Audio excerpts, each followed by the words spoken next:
Good morning student, how are you? Fine. कल के video में हमने लास्ट जब देखा था, हम बात में जल अवशोषण और रसायनों की प्रोसेस से पढ़ रहे थे, ठीक है, एसेंट ऑफ वाटर। और इसमें हमने जड़ जो है उससे एक प्रकार से जो उसकी मॉर्फोलॉजी होती है, ठीक है ना, उसको हमने अच्छे अध्ययन किया था और ये देखा था कि जो तरुण क्षेत्र होता है जल का, जो कि वास्तव में जल के अवशोषण के लिए जिम्मेदार होता है, ठीक है, उसके 5 पार्ट होते हैं: मूल गोल, मूल शेष, वृद्धि क्षेत्र, मूलरोम क्षेत्र और परिपक्वन क्षेत्र। ये चीज़ें हमने कल के वीडियो में पढ़ी थी। आज हम नेक्स्ट इससे आगे बढ़ते हैं।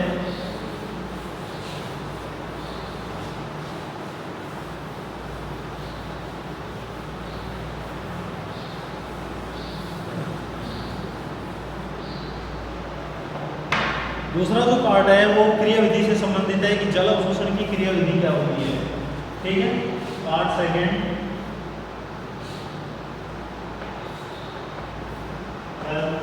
बायो और टॉपिक होगा अपना आपका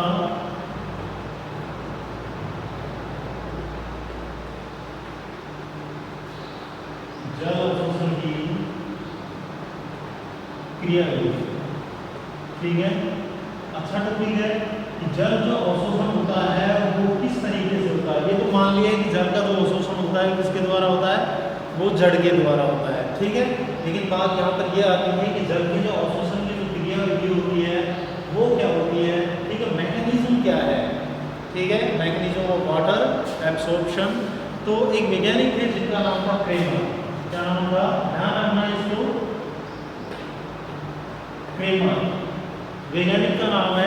क्रेमर के अनुसार पौधों में जल अवशोषण 2 प्रकार से होता है, ठीक है।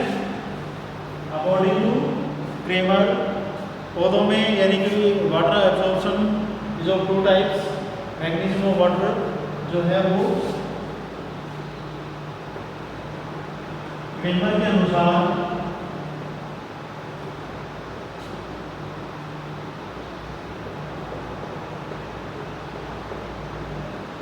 पौधों में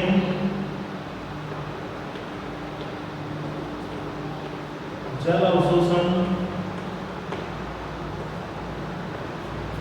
कितने प्रकार का होता है, 2 प्रकार का होता है, ठीक है। कितने प्रकार का होता है, 2 प्रकार का होता है क्रेमर के अनुसार, ठीक है। और क्रेमर के द्वारा ये जो बात बताई गई थी ये 1949 में एक्सप्लेन किया है उन्होंने। 1949 के अंदर क्या बताया था कि जल अवशोषण जो पौधों में जो जल अवशोषण की जो प्रोसेस होती है वो 2 प्रकार की होती है। कितने प्रकार की होती है, 2 प्रकार की होती है, ठीक है। नंबर 1 निष्क्रिय जल अवशोषण। पहली जो है वो क्या है, निष्क्रिय जल अवशोषण। और दूसरी आप समझी गए होंगे, दूसरी क्या है, दूसरी है सक्रिय जल अवशोषण। क्या है, सक्रिय जल अवशोषण, ठीक है। निष्क्रिय और सक्रिय जल अवशोषण 2 प्रकार से पौधे जो होते हैं वो वाटर एब्सॉर्प्शन की मैकेनिज्म को कंप्लीट करते हैं। अब हम बात करेंगे दोनों के अलग अलग। सबसे पहले पढ़ते हैं किसके बारे में, पहले जो पढ़ते हैं हम वो है निष्क्रिय जल अवशोषण। ये क्या है, ठीक है। अब हम इसकी परिभाषा के अनुसार क्या बताएं कि जब जल अवशोषण के जो कारक होते हैं, जब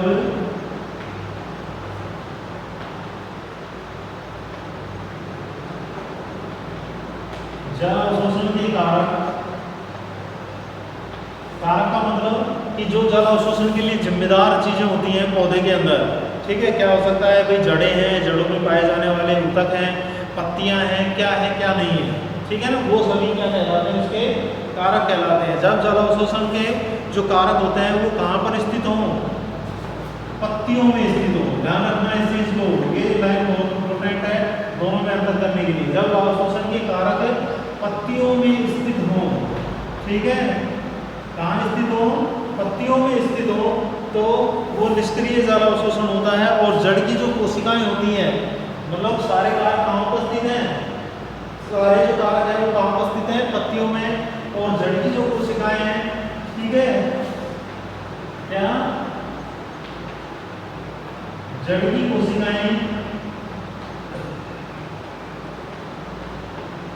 किसका काम करें? केवल मार्ग का काम करें। ठीक है, ठीक है।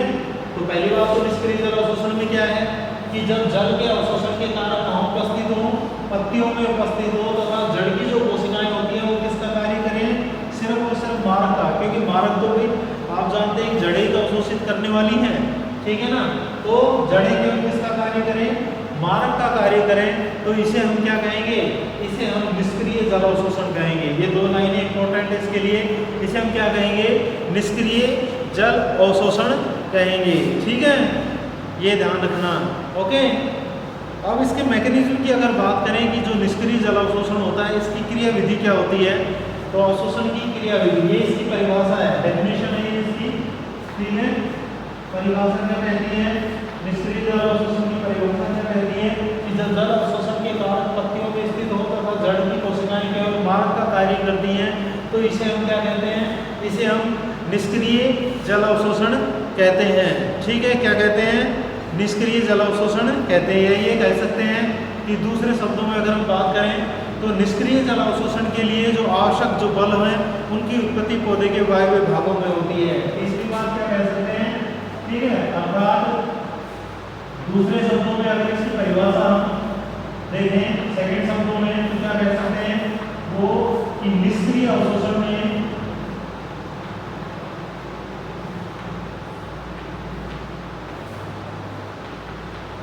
निष्क्रिय अवशोषण के लिए आवश्यक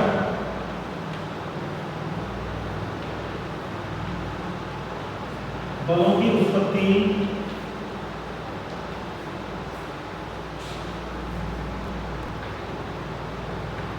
पौधे के वायवीय भागों में होती है। ठीक है,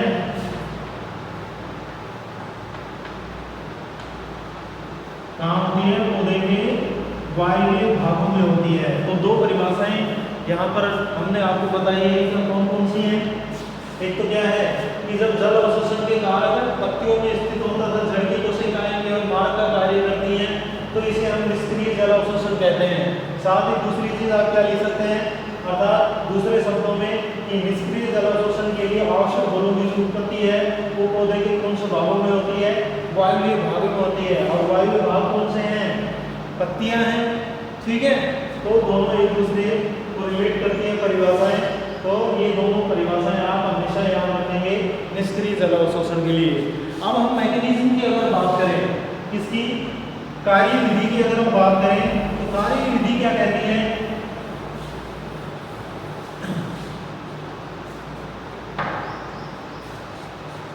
क्रिया विधि। इसकी क्रिया विधि क्या कहती है कि किस तरह से कार्य होता है, कैसे नहीं होता, कितनी होती है, कैसे क्या जल अवशोषण के लिए आवश्यक होती है।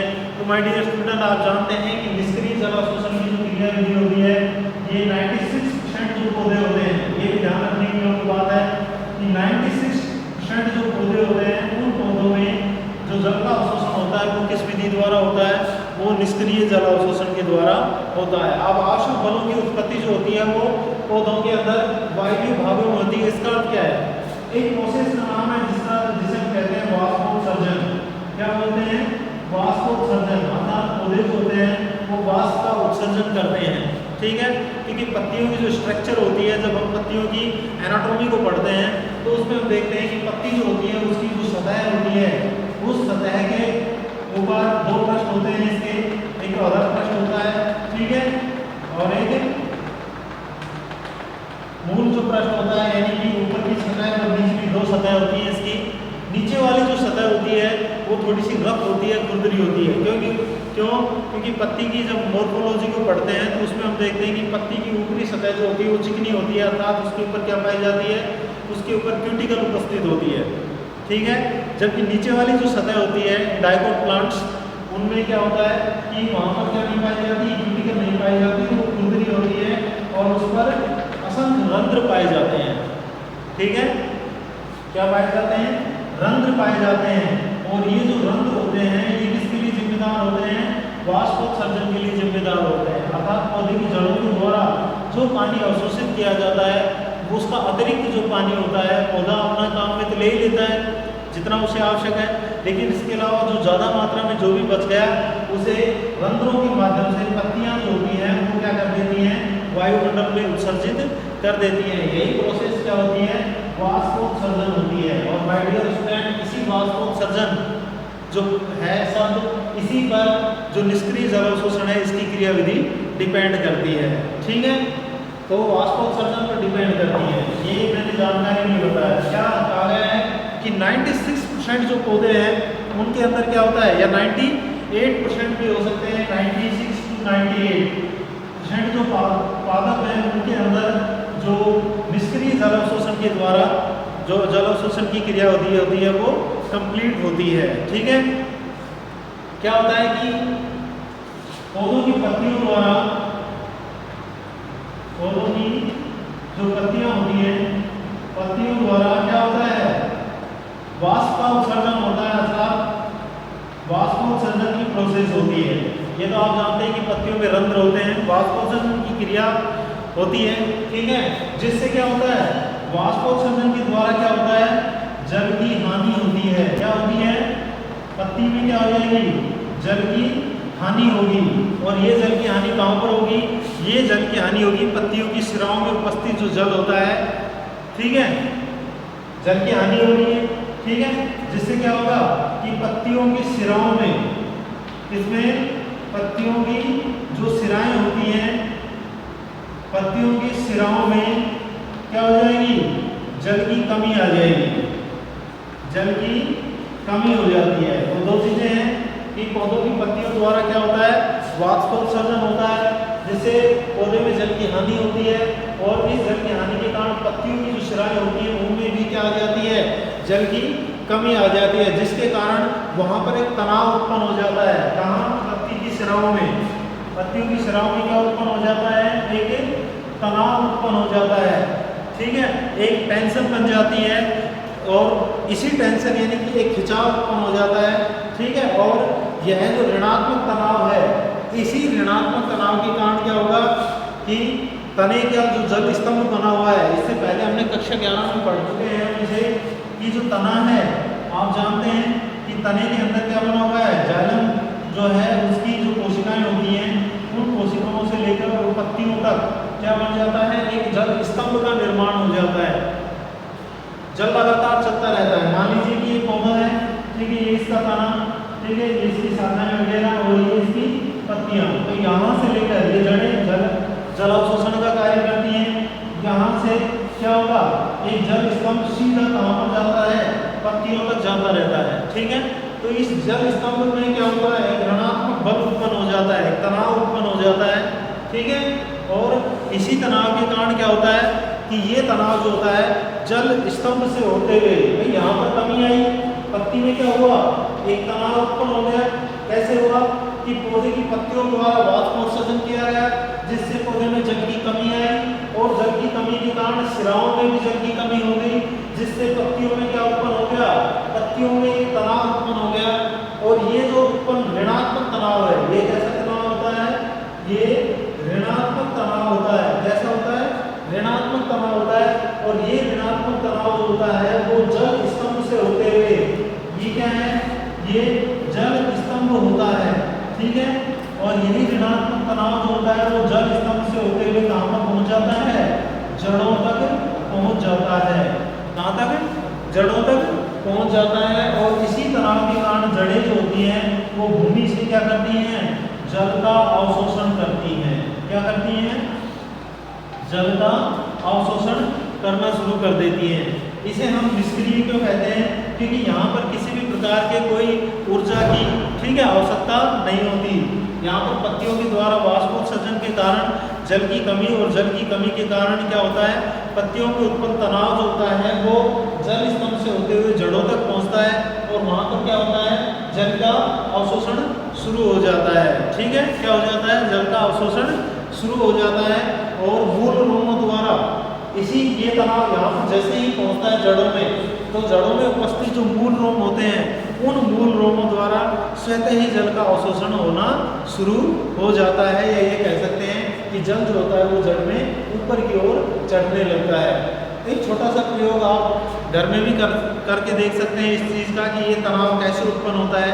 जैसे एक बाल्टी लें और बाल्टी के अंदर आप पानी भर लें, ठीक है, और एक पतली सी नलकी ले लें, नल जो होती है अपनी प्लास्टिक वाली जो होती है, एक सिरा उसका हम पानी में डुबो दें, ठीक है, और पानी में डुबोने के पश्चात दूसरे सिरे को जब हम मुँह से ऊपर की ओर खींचते हैं, ठीक है, मुँह से ऊपर की ओर जब हम खींचते हैं तो यहाँ पर उपस्थित जो जल की कमी है ये तनाव कहाँ पर जाता है, सीधा बाल्टी के अंदर जाता है और जल जो होता है वो ऊपर की ओर आना शुरू कर देता है और एक कंटिन्यूटी, एक लगातार नियमितता बन जाती है और पानी लगातार बहता रहता है। तो ये निष्क्रिय जल अवशोषण होता है, ठीक है। कारक कहाँ होते हैं, पत्तियों में उपस्थित होते हैं और रीजन क्या है, वाष्पोत्सर्जन। रीजन क्या है, वाष्पोत्सर्जन, ये पहला है, ठीक है। और अगर आपसे पूछे कि इसका प्रमाण क्या है, अगर आपसे पूछे कि निष्क्रिय जल अवशोषण का प्रमाण दीजिए, तो आप दे सकते हैं कि निष्क्रिय जो जल अवशोषण होता है उसका सबसे बड़ा प्रमाण क्या है कि जब वाष्पोत्सर्जन की जो दर होती है वो तीव्र होती है, क्या, जिस भी मौसम में, क्लाइमेट में जब वाष्पोत्सर्जन की दर कैसी होती है, तीव्र होती है, तो उस समय जल अवशोषण भी बढ़ जाता है, ठीक है। जब वाष्पोत्सर्जन की दर कैसी होती है, तीव्र होती है, तो जल अवशोषण भी क्या हो जाता है, इंक्रीज हो जाता है, यानी कि बढ़ जाता है। ओके, तो ये तो हमारा क्या था, ये तो माय डियर स्टूडेंट हमारा था क्या, निष्क्रिय जल अवशोषण, ठीक है। इसके बारे में जो आपको लिखना है वो मैं आपको नोट्स भेज दूंगा, ओके।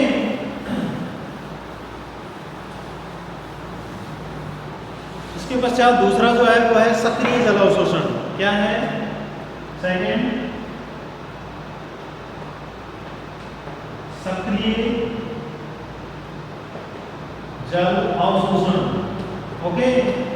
तो सक्रिय जल अवशोषण इसके बिल्कुल विपरीत है, और सक्रिय जल अवशोषण जो होता है वो तकरीबन 4 से 6% पौधों में पाया जाता है, ठीक है, 4 से 6% पौधों में उपस्थित होता है। और इसके जो एक्चुअल में क्या कहेंगे, जल का अवशोषण जो होता है यानी मूलों में उत्पन्न जो धनात्मक बल जो होते हैं वहाँ पर ऋणात्मक बल था पत्तियों में, ठीक है। इसका कारण क्या है, अगर रीजन की बात करें, कारण अगर आपसे पूछे तो क्या कह सकते हैं, पहले तो परिभाषा, ठीक है, कि सक्रिय जल अवशोषण है इसकी परिभाषा क्या होगी, तो परिभाषा सेम उसके विपरीत होगी जैसा हमने निष्क्रिय जल अवशोषण में पढ़ा था। निष्क्रिय में क्या था कि कारक कहाँ उपस्थित है, वायवीय भागों में, पत्तियों में। यहाँ पर हम क्या करेंगे कि जब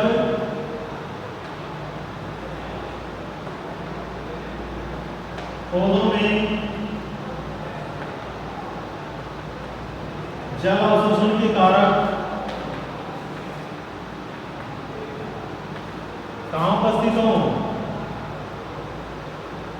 जड़ों में उपस्थित हो, ठीक है, कहाँ पर उपस्थित हो, जड़ों में उपस्थित हो, तो इस तरह का जो अवशोषण होता है वो सक्रिय जल अवशोषण कहलाता है। कहाँ पर उपस्थित हो, सक्रिय जल अवशोषण कौन सा होगा, जब जल अवशोषण की जो कारक है वो कहाँ पर उपस्थित है, वो जड़ों में उपस्थित है। या ये कह सकते हैं कि इस प्रकार के अवशोषण में,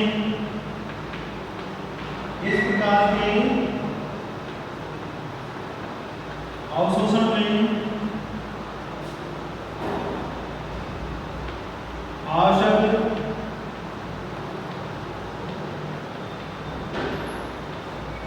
धनात्मक बलों की उत्पत्ति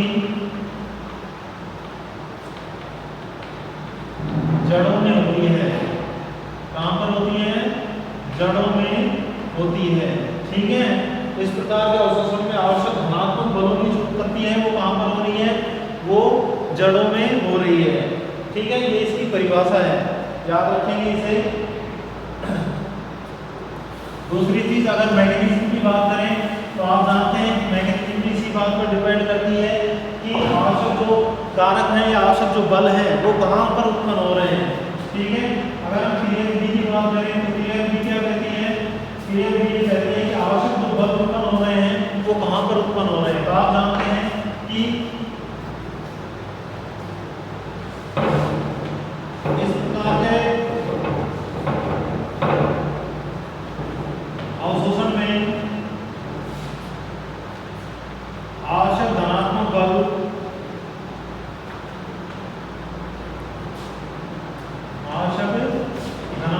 कहाँ उत्पन्न होते हैं? इस प्रकार के कार्य में आवश्यक धनात्मक बल जड़ों में उत्पन्न होते हैं। किसमें? जड़ों में उत्पन्न होते हैं। कहाँ पर उत्पन्न हो रहे हैं?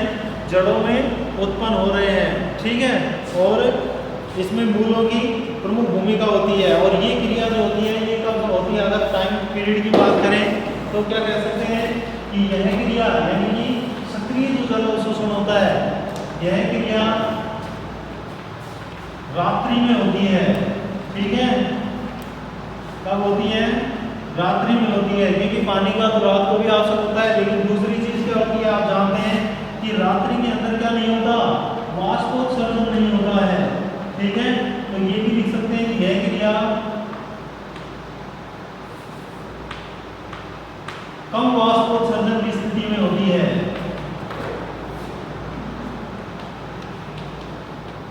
कब होती है? कम वाष्पोत्सर्जन की स्थिति में होती है। अर्थात ऐसी स्थिति जब वाष्पोत्सर्जन या तो न हो या बहुत ही कम हो। और ऐसी स्थिति कब बनती है? ऐसी स्थिति रात्रि में बनती है। ठीक है, तो उस समय कौन सी विधि से जल अवशोषण होगा? सक्रिय क्रिया विधि से जल अवशोषण की प्रक्रिया होगी। ठीक है, और इसमें क्या होगा? इसमें क्या होता है कि इस अवशोषण की मूलों की जायलों में उपस्थित जो जल स्तंभ होता है, ठीक है, इस प्रक्रिया में